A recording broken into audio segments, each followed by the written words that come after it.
Hey everyone, welcome to the Security Revenue Live Show. Thank you everyone for joining us today. My name is Taylor Wells. I'm your host. We'll get started here in a second. I know folks are joining us live, so thanks for joining us. If you are joining us live, feel free to throw your questions in the chat area. I'd love to answer your questions throughout this discussion. Really looking forward to this discussion. Before I hand it over to Jordan for some introductions. Real quick, this discussion today, I'm really looking forward to this. This is probably, I was talking to Jordan earlier about this is probably a 2-hour conversation at least, and or even longer, because really the topic we're going to be going over is how to go to market in the public sector. We're partnering with governments, agencies, working with governments, how to ultimately distribute your product and sell into governments. So we're looking forward to this conversation and Jordan's perspective. So before we jump into it, Jordan, you mind giving some folks some background on your experience? Yeah, sure thing.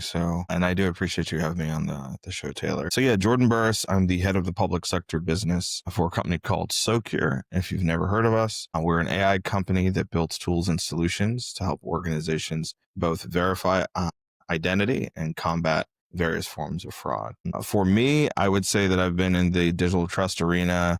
You can say nexus of cybersecurity, IT, finding ways to promote better outcomes for people for a little over 15 years now at this point. Have held many roles both in industry and then also in government, which also gives kind of a nuance or a different take, in my view, on how to engage with the public sector market.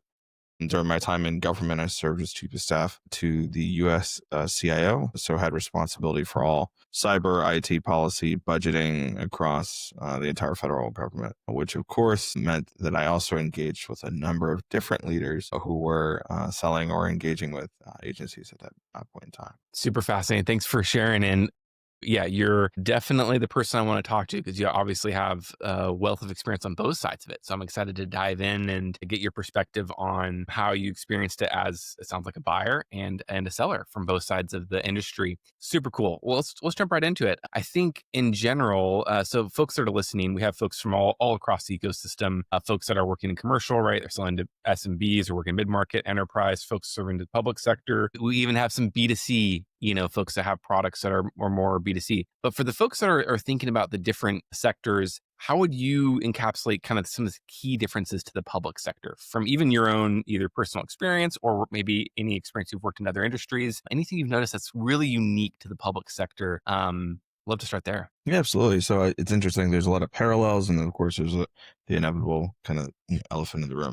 I view the public sector generally to be its own animal, its own beast. Ultimately, it's one of those where, I guess, like Fight Club, you don't talk about too much of the battle scars that you get working around the ecosystem, but generally you have to almost work in the space to be really successful in the space for a period of time. And it doesn't mean that any organization should be dissuaded from engaging, but there are of course going to be lessons that get learned. I would say, to equate it to commercial terminology, it's a heavily regulated environment. Depending on how you're engaging in public sector, whether it be engaging with, different countries, if you're looking primarily within the US, understanding that, what you may see in one state is what you will see in one state. You have 50 different states or the various territories. They all operate differently. There's not kind of a one size fits all. And then you take that up a level towards what would be, federal government and how you're engaging with it. That also operates differently. And so it's understanding kind of the nuanced ways in which you have to engage all facets of the market becomes critical. And something that, for anyone who is thinking about engaging in public sector, I always say it's not for the weak or faint of heart, but there's really an opportunity to drive real impact in the organizations that you're working with ultimately. Thanks for sharing. Yeah, so it sounds like I was actually just talking to a head of sales at a relatively large VAR the other week, and we were talking about Asian expansion and just how the nuances of all the specific countries and all the different regulations. And he says, yeah, even just getting legality in the process. It's like, it's not even like, how do you even go to market in the sense of building relationships and getting people, demos or whatever. It's actually even, how do you even legally be able to sell in the country, which is fascinating. We don't even talk about that, right? Of like, even just and I'm sure obviously in the United States, we have a bunch of specific, or different agencies have specific requirements or whatnot. But even just the ability to sell in a country has its own level of complexity. And and it's interesting when I look at a lot of job titles or just people in the industry, whether they're the members of the community or a whatnot. And whenever you have a specific industry or sector next to your job title, like public sector, or a sled or something like that, first there's probably a really unique skill set that's required. And even like named accounts, right? You see people are like, hey, I'm a named account. Like, hey, that company has, it's almost like, think about the parallel of companies. Like each company has its own unique challenges. And I imagine each agency, each whether it's state or federal or whatever, has its own unique, challenges, opportunities, similar to like an enterprise company where that individual company has its own challenges. And so you might hire somebody to break into Disney, right? For Yep. lack of a better expression, and to be able to expand there or whatnot. And so super interesting. So I'm curious what lessons you've learned. So you mentioned lessons. And is there anything that sticks out as far as if somebody was like, let's assume somebody isn't selling into government, whether it's federal, maybe the US federal government, if you want to look at any particular, your particular experience, or just the US market in general, any lessons you've particularly learned as far as looking to expand and looking to build out a program or looking to be able to serve that market? Yeah, so like it's interesting because, and this is the conversation I have with anyone who's engaging within public sector space, right? It's there's a few things that are always paramount to keep in mind when engaging within the ecosystem. One, it is an ecosystem of relationships, and yes, relationships do matter commercially. I find sometimes they're a little bit more transactional, and what I would say is that within public sector, you may meet someone once, have one impression with him, and then 10 years later they pop back up, and they may have been Mhm. an intern when you first met them, or someone who's very low level, and then all of a sudden they're running an agency or they have a senior level in an agency. They will remember that first impression. Mhm. So it's always important that as you're engaging with anyone at any level within an organization, and it should typically go without saying, but I do see a lot of missteps that take place quite often, even in my time in government, right? That it's important to understand that everyone matters ultimately and how you're engaging with them. So, Mhm. understanding the relationship aspect is absolutely key. Also, like a key lesson that I try to highlight for folks who choose to engage in public sector is kind of the motivations and the drivers, right? Every organization, whether you're a commercial tech company that's seeking to engage, or you're engaging with professional services, et cetera, you're always trying to find that value. What is the value add? What is the ROI that you can attempt to drive for public sector organizations? Some of the hard lessons or awakening moments, if you will, for many groups or folks who seek to engage is when they hear the words, well, I don't actually care too much about driving necessarily, 100% improvement in what I'm doing today. I'm trying to do something that's good enough. And it's not because anyone working within government has, malintent or is not attempting to move the needle forward or do different things. There is a lot that has to be balanced, and there is a trade off that must be struck. We all would love to, and I remember sitting in my office and having, very large cloud companies come in and have conversations with me and saying, hey, what would it look like if you ran everything in the federal government, for an example, on our single cloud? Well, there were different considerations. Yes, probably from a would I be getting kind of the newest technology out there? Yeah, sounds great. What's the cost of transition? What's the cost of personnel training? What does it look like to have a single point of failure? What does redundancy, resiliency look like in that regard? Have you met the required compliance certifications for us? And then generally, what is the impact to the public for spending millions or if not billions of dollars to engage in an activity? Will the public be better off for it? Because every single civil servant that engages has that orientation or has that view. It's what am I doing to better impact the public that I serve ultimately? Because many of us have gone in, I consider myself forever civil servant.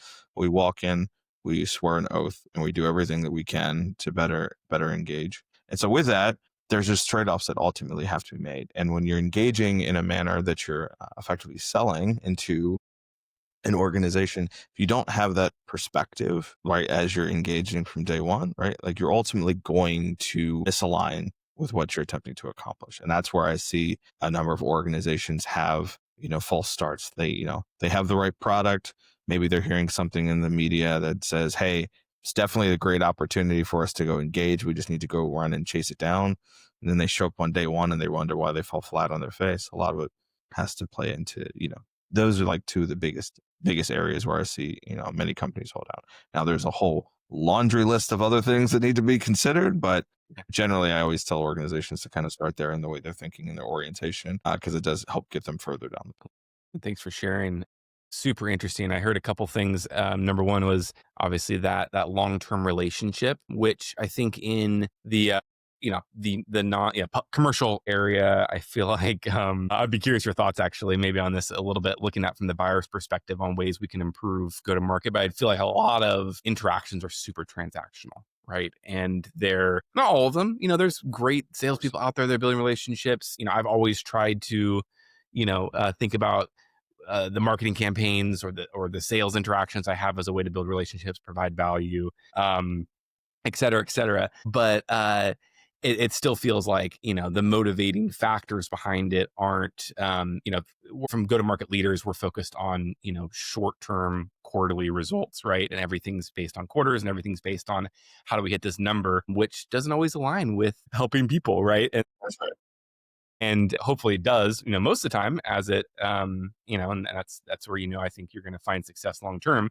So yeah, I love that as far as the long term relationships, because we don't even say so we talk a lot about building relationships, right, in the in go to market in general and cybersecurity. We talk about long term relationships, and that Right. is a fascinating conversation even around like full cycle salespeople and thinking about how do you build relationships long term instead of handing off to multiple people. And yeah, I think any thoughts there as far as like how you even structure your go to market team to build long term relationships? Because I mean, I don't want to get into the whole like even our compensation for salespeople is based on Of course. closing deals, right?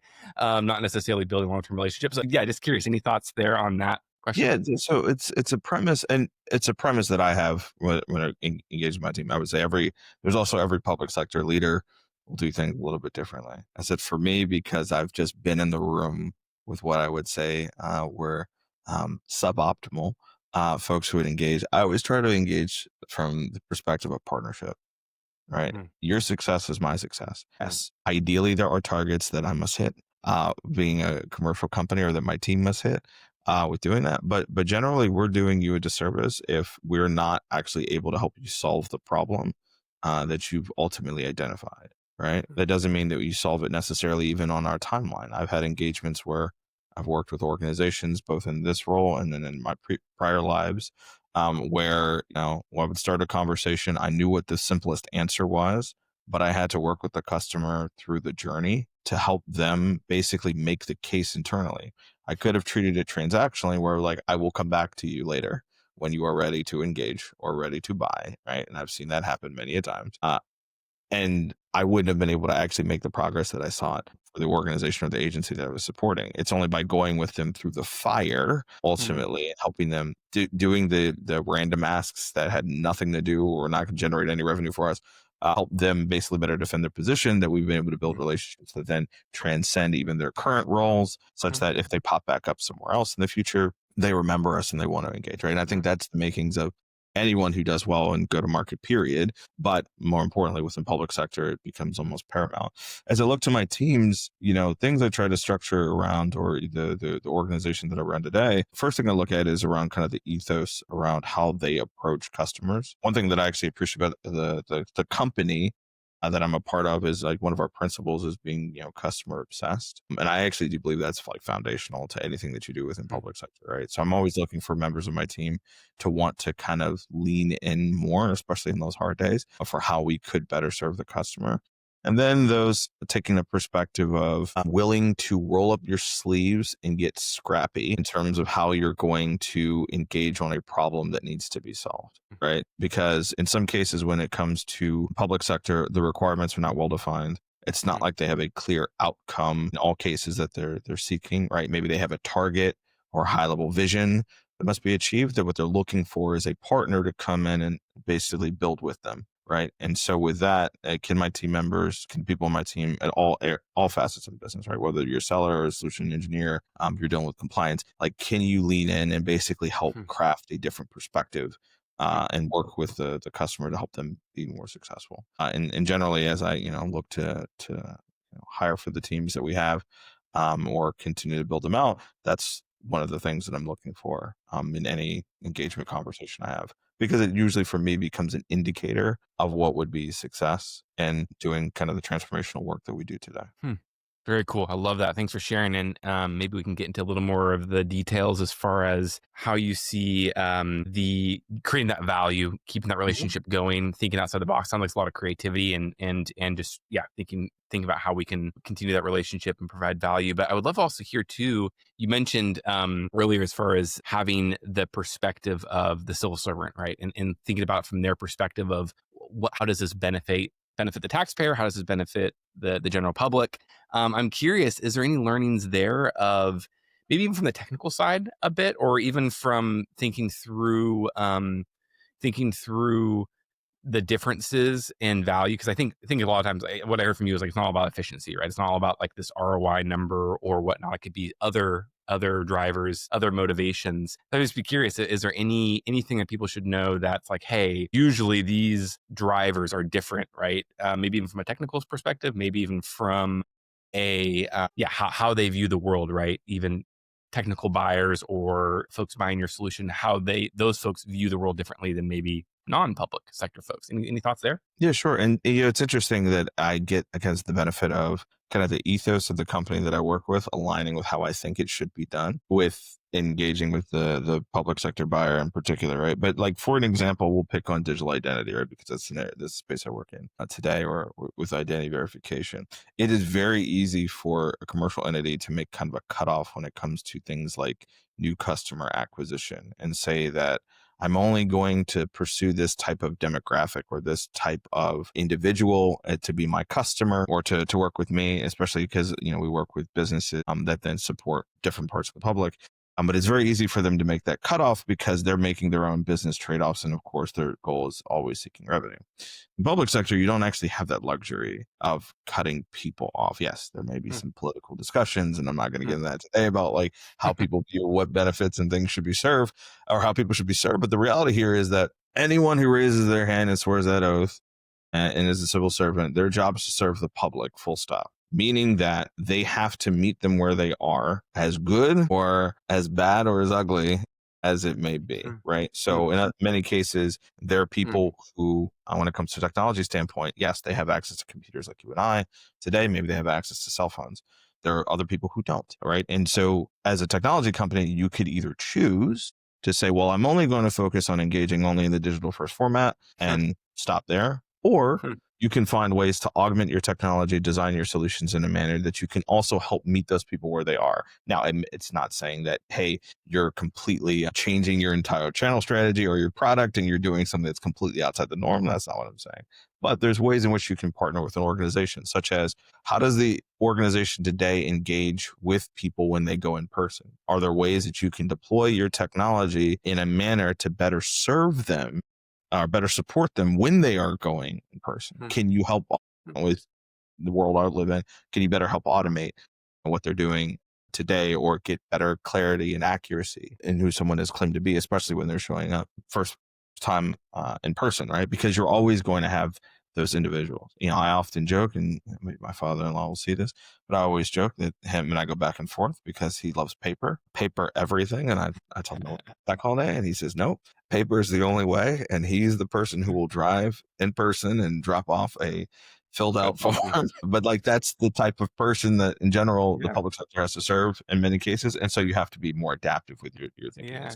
right. And so as you're engaging with it, I think that's really the important piece is finding a way to be adaptive, finding ways to kind of flex without giving up, of course, your Hmm. company's identity or the products that you're engaging with, but flex in a manner that allows you to better serve the use case that you're being thought of for, because any civil servant is having to think through that every time they go to make a purchasing decision. Fascinating. Yeah, super interesting. Yeah, it sounds like there's a lot of uniqueness obviously with whatever agency or who you're working with and based on their needs and the public they're serving, their demographic, whatever, having to be adaptable and being able to customize and whatnot based on their needs. I'm curious on the back kind of to the long-term relationships part, just to kind of put a final touch on that. I would love to dive a little bit deeper into how you think about kind of providing value pre-customer. So this is something I've been really like was a hack in my career, especially go to market. Like, hey, how do a term I kind of coined, which is a version of probably 10 other terms out there,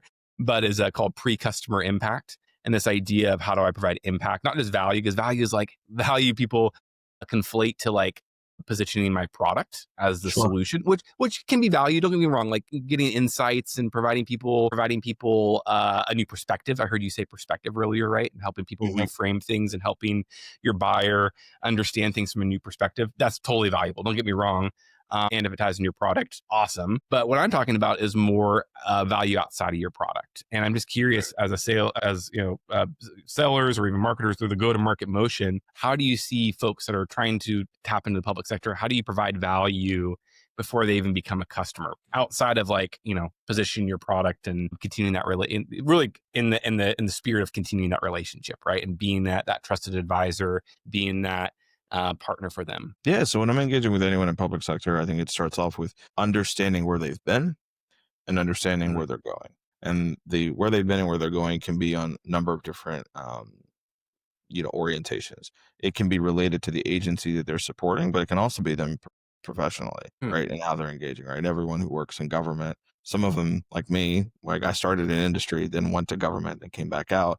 Like they have very unique journeys. But if you mm, understand kind of the orientation and how you can evaluate where they've been and then where they're going, you can then find different ways to engage with them and build again a type of relationship that would transcend long term. To give this as an example, today I work in digital identity, but my background is also in cybersecurity. There have been many people who I've engaged with who are in no way, shape, or form going to be buying the products that my company engages with. However, mm, will I uh, engage with them in more of like a mentor mentee fashion if they're mm, more junior? Will I help as I hear about some of the problems that they're dealing with today at their agency, make recommendations outside of even the products that we sell, such as, hey, have you thought about this type of company or have you thought about this type of solution in order to, spur their thinking? Because then what ends up occurring, but it doesn't always be the case. Like, so it's not like I'm also seeking a net outcome as part of this. But the reality is yeah. that what has happened to me and what has happened for members of my team as they've engaged in that type of more consultative, I'm thinking about how we can always be working with someone to improve or solve the challenge that they're evolving, is that in the future they will remember, Mm, hey, I talked to this guy at one point in time. He helped me out of a jam. As you're thinking through, or he helped me advance something in my career. Maybe I can consult with him here. Or, hey, I was just thinking about this new thing, innovative thing I want to try to do. I've never done it before. I think your product would be great for it from what I mm, remember. Let's have a conversation. Those for me are like some of the most impactful ones, because not only have they view me then as more of a trusted advisor that's engaging with them in the trenches, but then also we can get basically 10 steps down the road in terms of what yeah. it takes in order to bring an opportunity to fruition. Right. So I usually, when I'm engaging, and it can be at all levels of an organization, I'm always thinking about kind of those two perspectives, right? Like, where have they been? Is there Yeah. anything I can do to help them, learn from there, improve from there? And then where they're Yeah. going, is there anything I can do to better help align, again, career and the agency they're serving, et cetera? Very cool. I love that.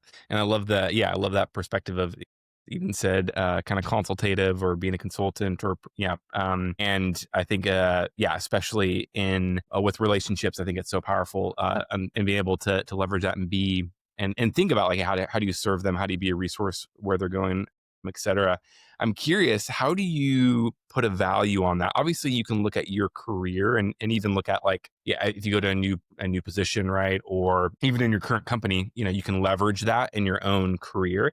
I'm curious, how do you get buy-in with that perspective with your board, CEOs, executive team, CRO, whoever is ultimately looking at the success of the go-to-market motion? How do you get buy-in with that kind of more long-term perspective of like, obviously we have short-term goals, but hey, let's be adaptable. This they may not close this quarter or this year or whatever. Yeah, I'm just curious. How do you think about that? Is measuring its attribution, it's measuring ROI. It's Sure, sure, sure, absolutely. any thoughts there? Absolutely. Well, look, I mean, I would say that anyone who works in commercial organizations or organizations that are held to numbers of growth, revenue growth, this is always a balance that has to be struck. I would say, look, this is also an area that I've continued to build upon myself, coming more into, I would say, the driver's seat. I would say a few things are always paramount, right? There is a number, there's a target that has to be hit when you're engaging with a board or the top of the CEO of a company, right? Or in roles like mine where you're acting as like a quasi CEO for a business unit, your goal is to hit the objective by all means necessary, which means that then creativity becomes important. Some principles that I lay out for my team today, but I kind of carry around with me a little bit more so than did before is like there's three of them, right? With the clarity and focus, simplicity and action, predictability and results. The results piece of that is what becomes important because with any organization I've engaged with, if you're not driving results to what they want to see, you ultimately will not be there for long. And so it is important to make sure that as we're building a longer term vision, and I always try to think of things, 3 to 5 years ahead, right? I also stagger incremental wins for the organizations that I'm working with. Now, again, this can apply to the work that I'm doing today with the business I have, but even the customers that I engage with, Hmm. because many of them are on long-term trajectories. And so I'm Yeah. thinking about for that long-term trajectory, yes, there's a big bang potentially that could happen, but is there something incremental that could be done Hmm. today that drives improvement? And then, you know, does that incremental thing also support what I'm doing with my business? All right. And sometimes they align, sometimes they don't. But then I do take the same approach as it relates to our go-to-market teams. It's like as we're engaging, yes, there is a giant number that we're probably stuck with that we have to go get. And because we have, one of or the best product in the market, I know we can go get it, but it's going to be hard to do that. What can we do incrementally to show improvement, to show that we are Hmm. driving towards the outcome? What can we Hmm. do creatively to drive faster action, right? Drive those results in a manner Hmm. that then becomes more predictable, such that when you're looking quarter over quarter, you actually are hitting what you're supposed to be hitting. You're driving the revenue that you're supposed to be driving ultimately, and you're kind of painting the vision or you're showing everyone that the vision that you outlined before is actually achievable. Hmm. Then the fun happens for me because then as you start to engage in that capacity, and had some members of my team, very recently I was talking with, I think there's a basic question of like whether or not something was surmountable. And I was like, yes, we will take this hill. It's absolutely possible. Right. And it's kind of through those incremental actions, basically show them there was a path to get it done. And then Love after that. we got it done, then they kind of bought in entirely in terms of like, all right, now let's go run through this next wall. Right. And that's really Love what that. any of this building or momentum entails is when you get those successes, it's then easier to go take on the next challenge. For me personally, I really like the hard stuff. So the bigger the challenge, the better. Super cool, Jordan. I love that. I love the two perspectives. Number one of the kind of the 3 to 5 year perspective, whether that's for your current company or for the folks you're serving and the businesses or organizations that your agencies you're selling to, and having that perspective. And there's a coach named Dan Sullivan. He's from Canada, I believe, and he has this question, which reminded me of what you said, which is he always asks this with his customers, clients. I'll probably butcher it, but it's along the lines of if we were to be 3 years down the road, Mm, what would success look like to you if we were to work together, right? it's great. And I love that question. Reminded me of what you said. And then the other flip side of what you have, which is the balance, which is that incremental progress or incremental, maybe success or change to get towards that goal. And because that's really all we can control, right? We have obviously we have these big goals and aspirations and changes, but all we really can control is those incremental things. And that's probably how we're going to get there too, is that incremental change and lots of cool psychology in there that I'm sure we could unpack as far as how we thinking about our goals and our challenges. Super cool. I'm curious along the lines of folks, if you're listening, if you're live, feel free to throw your questions in the chat as well, and happy to take some time to answer those. I'm curious. You mentioned your team, right? And you mentioned just either go to market teams or the folks that report to you. How do you see the different functions working together to serve the public sector? And where do you see, I'm just curious, any perspectives on that? Like, hey, we marketing, is really important in this aspect, right? Hey, we do a lot of events to connect with potential buyers or, any or partnerships, right? I think you mentioned maybe partnerships earlier or service providers. Any thoughts there of like how you see either your current teams or the overall ecosystem, all coming together to serve the clients and any wins or any lessons you've learned, kind of cross-functional alignment, whether your current team or just go to market in general. Any thoughts there? No, of course. And I mean, again, there's many ways in which you can approach this for any Sure. organization. I would say that Yeah. for the team, phenomenal team that I work with today, it's interesting. We've been able to bring together within our business unit kind of this integrated function, right? I don't pay too much attention to because it's never been my style. And fortunately or unfortunately, given my background in federal government, you learn to do a lot via influence anyway. I don't pay much attention to where people report in an org chart. Right. I think about the fact is that are you all on the mission that we have, right? For me and the team that I serve with, basically, because I feel we're doing something in service of others. I always say that we're on mission orange, is to turn the country orange, which is Okay. our company's colors. And Love it. so, but the idea there being is that for us, we have folks who have deep sales backgrounds and acumen there. We have folks with technical acumen who are serving in our solution engineering or what we call our solution consulting function. We have people who are, I would say, even though we're all customer obsessed, are deeply customer obsessed. And Mm, so our customer success group or function, if you will, they're always thinking through, hey, how are we engaging with the pulse of the agency that we're working with today? Or how are we better able to simplify the pain points that they're having with technical implementation? Because that is also one of the hardest things to do within government, right? And do it mm, quickly, right? And one thing mhm, we can excel at is help finding accelerators to get people to implement technology mhm, faster, even if it's like not on us to implement mhm, faster. It's like, how can I help with the part on their side to mm, do it, which is, I think, is always something powerful. And then from a marketing standpoint, what are we doing to tell the story better, whether it be mm, to communicate in a different way, stop pretending that saying the same thing that maybe lands commercially will work in public sector. What can we change up? mm, Right. So how do we engage in that capacity? Are we in the places that we need to be to have the right types of conversations? And then all the way down to like secure compliance and product and engineering, right? I view anyone who touches public sector as essential to the mission. So I also make sure that we are engaging with them. We're understanding the pressures that they're under. We're understanding what is going to be delivered, where we're going as a roadmap. And then, what are the challenges that we have to go after the new compliance regime? It would be very easy for me to say, by a year from now, we're going to have this type of certification and this product rolled out to serve the customer. That's not realistic. And I'm going to probably I mean, I could do that if I wanted to burn out my entire team or completely disrupt what even our commercial team is doing, which would probably get my CEO yelling at me.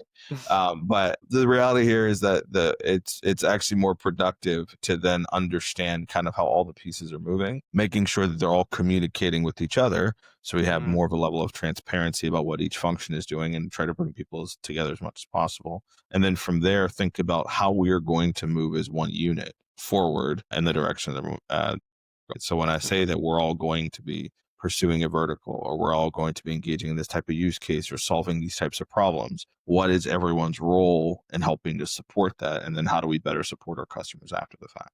Right. And it's by kind of bringing everyone together to do that is where you find the most impact. Like I said, for me, I learned a lot of this when my federal career, because if you ever tried to get a federal agency to do something, there is a lot of things that they are having to contend with. And so if you're trying to yeah. do it at the highest levels, getting alignment is key. And so finding a way to bring people together and build that coalition ultimately is what matters. Very cool. Very cool.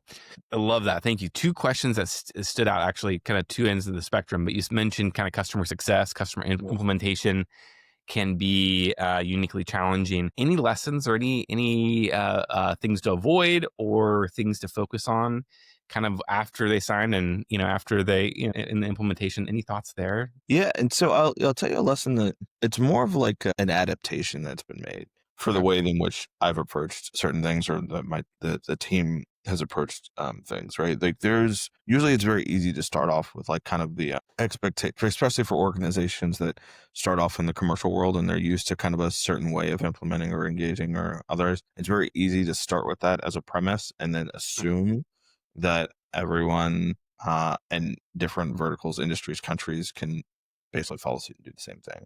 It's mhm, very easy to do that. What's harder is actually to take a step back as you're engaging within a new vertical or a new use case within a vertical and understanding what are the limitations that would then prevent them from engaging in the way that you would like. Now, what do I mean by mm, that? I was talking about customer success, technical implementation, or even understanding to some cases, how do you engage in like an audit function or higher level reporting? It would be the worst type of experience for me if I was sitting in the seat back in an agency to have a vendor show up and say, okay, great, you bought the product. Now there's all these obligations that are on you. We're going to wait until you figure it out and how to make it work. And we'll come back later. Now I've mm, seen that happen time and time mhm, again, but in some cases in the commercial world, right, we're actually very used to, having yeah, engineering teams that are ready to go based on what their budget and their priority is, et cetera. For me, what I've learned is it's important to assess kind of the readiness of the organization mm, we're engaging with. So almost every time we engage, we kind of assess what is their ability to actually support different types of implementation models, Interesting. and then we develop a plan according to the type of readiness that they have. Right. So there's of course more work on our upfront teams, but the idea there being is if we understand where they are in their journey and how they can engage, then we can better meet them where they are and better support them in the way that we need. We can load balance priority resources appropriately, which then allows us to quickly take customers live, because ultimately it's Mhm. not necessarily about taking, being fast to take the customers live. Is that we know that there's value that they're going to see at the end of the Yeah. day, right? There's a reason we're there to solve a problem. Mm. Faster we can help them solve the problem, the happier they're going to be, the happier they're going to see outcomes. And then ultimately, because we have a role serving public sector, I know the American public is going to benefit as a result, or the Canadian government public, or whatever Yeah. country I'm engaging with. Like, I know that they are going to benefit ultimately when we're successful. That's super cool, Jordan. I think if that's probably the biggest takeaway I've heard was, even it sounds like, if I'm summarizing correctly, there's even in the discovery process or whatever your sales process is, there's some sort of readiness qualification, for lack of a better expression, that you determine, on yeah, and which is fascinating because I've actually never even heard that as like a tactic. Usually, it's readiness to buy, right? Like, what's the propensity to buy, and even like medpic, I'm not even trying to think of like any of the qualification processes. It's all about ultimately getting people to sign and the propensity to sign, propensity to close the deal, not a focus on implementation and will they actually be successful and the actual value and time to value and super cool concept. I'm definitely going to think about that more. And I love that focus. Once again, it's more long-term focused, right? You're thinking about, the implementation, you're thinking about the long-term success of the organization versus just getting to that close. Super interesting. I want to hear your thoughts. We have a couple more minutes left. I have two more questions. Number one is, you mentioned earlier around the cross-functional aspect of the marketing side and making sure we're in the right places to Mhm. either get new opportunities. I'm curious, what have you found? It doesn't have to be a qualitative, right? It can just be just your own personal experience. But where have you found the most successful channels for engaging with government agencies and buyers and government agencies outside of relying on your own network and the relationships you build, which is an awesome. I'm not discounting that, but more just thinking like, if somebody doesn't have, your 15 Yeah, how years do of you do it? experience and you're working in government, right? They don't have that person on their team or not yet, right? Any thoughts there on the best ways to kind of get in the door? Yeah, well, I mean, look, there's my personal bias here. Yeah, So I will caveat it because I know some organizations who have been successful otherwise. But for me, 100%. I believe you have to be in person. Okay. And so I actually heavily invest and believe that you should invest in what would be in person events. Now, they all don't have to have a booth. For an example, there's different ways we can all show up Yeah. in person, Cool. whether it be round tables or whiteboarding sessions. Like there's a number of ways you can structure and approach it. But the point being is that I actually believe that it's important to find a way to be in person. Mm, Because there was someone who I used to work with. I guess I'll spare their name, but basically, you always just tell me I can't buy from someone I don't trust, and I don't mhm, trust someone if I've never met them. Right? If I've mm, never met them and mm, shook their hand, I don't mm, trust them. Now, mm. not necessarily the way we always want to engage, especially if we're doing Sure. it digitally, but there's some kind of reality to that, right? Yeah. Like as humans, kind of we have this predisposition to want to engage and connect with other Yeah. individuals. And so if you've only engaged with someone online and you've never had the opportunity, and there's many reasons why you could, right? You could be globally dispersed or whatever, but eventually you're going to get out there. So the point being is that trying to build the different layers of trust is important. So that I've taken that to heart. And the way that I seek to engage is that I'm going to find a way to show up. To go to every event, but I'm going to go to Yeah. some events in order to show up, or even when the customers after we've gone through the initial engagement and they've actually acquired our technology, we still show up, right? And we show up not only with them in person on site, but we also show up at their events to support them because some of them may have speaking roles that they're engaging Hmm, in. Some of them may be having conversations, right? I'm here to be a partner to that's whatever cool. organization agency I'm working with, not to be just a transactional person ultimately, which then I think translates into why any group that I've worked with today, they still continue to want to work with Yeah. us and stay happy with what we're doing with them. I love that. Super cool. Well, thank you so much. In closing, my last question, as a buyer, like working in government, what's the number one mistake that you saw the most common when people were pitching you, trying to market to you? What's the number one thing that you were just like always falls flat and never worked? And a common mistake, maybe a common thing that you just saw, like, hey, in your own personal experience, it didn't work for you. And Yeah. we'll preface that it didn't work for you. A common thing that you saw. Anything that sticks out? It's funny because I think it's common across not just public sector, but just in general. But for me, I absolutely hated, and I talk to my team all the time. Don't get me wrong, I've also done it myself.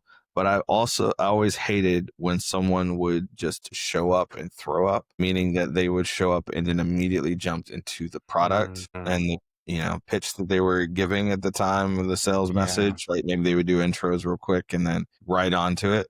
I absolutely hated that because Yeah. again, you have no bearing as to what is actually going on, or perhaps I Yeah. mean there was one time I was sitting in a meeting, um, and we had just there was this new executive order. We had just put out our policy or something to that effect. The vendor came in and was completely oblivious to what was going on there. I was actually prepared to like read them in with like an advanced preview of like, hey, this is going to come out in the next 20 minutes. And it probably will align to your technology.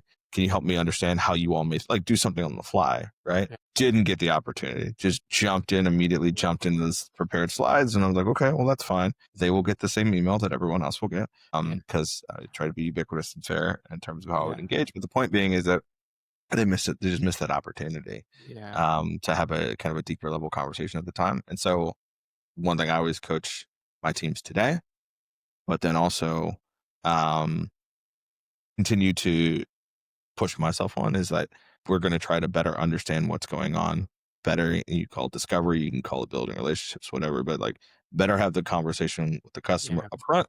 And then we can talk about how great the product and tech are, Yeah. right? Because I get it. We're all the products are great, but it's really more important to understand kind of where they're coming from. Yeah. I love that. And be able to come from a perspective of like obviously first caring and trying to understand not just how going from your agenda, at least pretend to care, and then obviously if you do care, I think you actually can probably provide a better recommendation, a better solution because you understand what their real needs are and you'll probably be more successful in the end. Love that. Super cool. And And yeah. like it's Yeah. just add on to it is like Please. there have been meetings I've been part of is that based on understanding and trying to your point, care more, where I've actually highlighted that like we're not the right answer or like, and again, it Mm, wasn't really my mm, life today, but it was like the thing we were talking about doing for them. And we're like, honestly, for where you are is when I was in consulting, so doing some more systems integration type work or strategy work. It was like the thing that we thought we were here to talk to you about. I actually don't think that's the right answer for you. I do think you should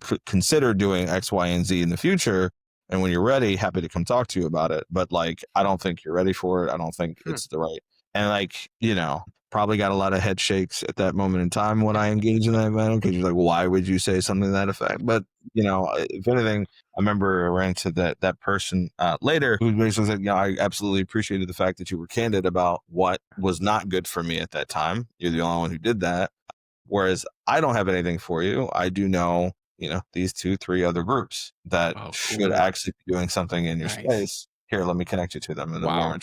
So like, and again, Wow. that's just an anecdote of something that's positively happened. Yeah. There's definitely times that's backfired. But my point being here is that I always find it's best to do what's right by the person I'm engaging with Yeah. instead of just always thinking about the sell at I any love stretch. that. I love that. Super cool. And what I mean, I think there's a lot, and I know we're over time, but there's a lot there in, I think in general, whether it's go to market, any function you're in can learn from that example right there of right of like, it's obviously, I mean, whether you believe in karma or whatever your belief system is or whatever it may be, there is something so when you experience that, because I've experienced that in my career too, of like, hey, when I gave without expectation, when I actually served somebody and when I actually did right by them, and the long-term effects. I think that's the hardest part. Even the biggest, takeaway from this conversation is that investment in the long term is hard, but can be so powerful for everyone, right? And not only is it the right thing to do, but it's so much more rewarding too. Because I'm sure you sleep way better at night knowing and sleep in like and are satisfied too. I know I've been satisfied too of like even I think a lot of times whatever we do, whether especially in go to market and like sales and marketing, sometimes it can feel like we're um we're we're not curing cancer, right? I'll put it in that perspective. So sometimes it can feel like we're not always making a difference in how, but I do think you can get those short term feelings of satisfaction when you help people, especially unconditionally, right? When it's not, that has nothing to do with your quota, has nothing to do with your MQL goal, has nothing to do with your CAC or whatever. So much satisfaction that salespeople, marketers can have. And I've had, when I've had that. So not only do I think it's a phenomenal go to market strategy, but it's also the right thing to do. And I think you'll be happier. I know I have with that perspective. So really appreciate you closing with that. And I think we should end it there. Thank you so much for coming on, Jordan. Really appreciate your perspectives. I'll be thinking about your lessons that you shared. I know the audience will benefit from it a lot. So thanks again for coming on. Thanks everyone for listening and tuning in. And we'll see you all next time. Thanks again, Jordan. Thanks, Taylor.